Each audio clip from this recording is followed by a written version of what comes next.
இறை வார்த்தை மார்க்கு நற்செய்தி அதிகாரம் 7 இறைவசனங்கள் 1 முதல் 13 முடிய. ஒரு நாள் பரிசேயரும் எருசலேமிலிருந்து வந்திருந்த மறைநூல் அறிஞர் சிலரும் இயேசுவிடம் வந்து கூடினர். அவருடைய சீடருள் சிலர் தீட்டான, அதாவது கழுவாத கைகளால் உண்பதை அவர்கள் கண்டார்கள்.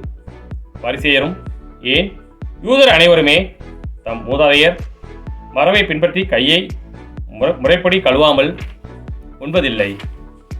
சந்தையிலிருந்து வாங்கியவற்றை கழுவிய பின்னரே உண்பர்.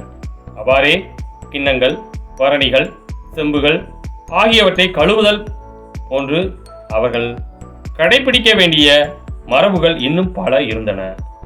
ஆகவே பரிசேயரும் மறைநூல் அறிஞரும் அவரை நோக்கி, உம் சீடர் மூதாதையர் மரபுப்படி நடவாமல் தீட்டான கைகளால் உணவு அருந்துவதேன் என்று கேட்டனர்.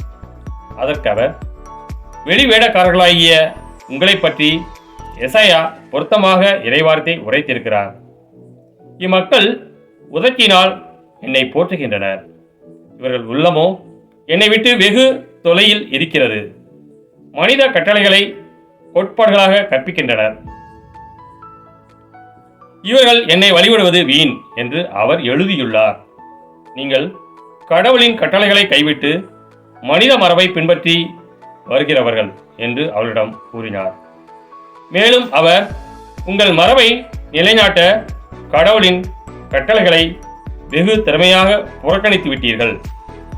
உன் தந்தையையும் தாயையும் மதித்து நட என்றும், தந்தையையோ தாயையோ சபிப்போர் கொல்லப்பட வேண்டும் என்றும் மோசே உரைத்திருக்கிறார் அல்லவா?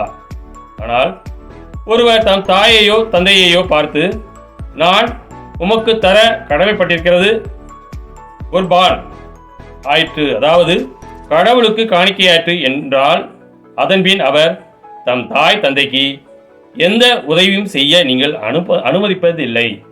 இவ்வாறு நீங்கள் பெற்றுக்கொண்ட மரபின் பொருட்டும் கடவுளின் வார்த்தையை பயனற்றதாக்கி விடுகிறீர்கள்.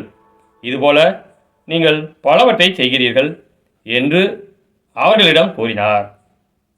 கிறிஸ்துவின் நற்செய்தி.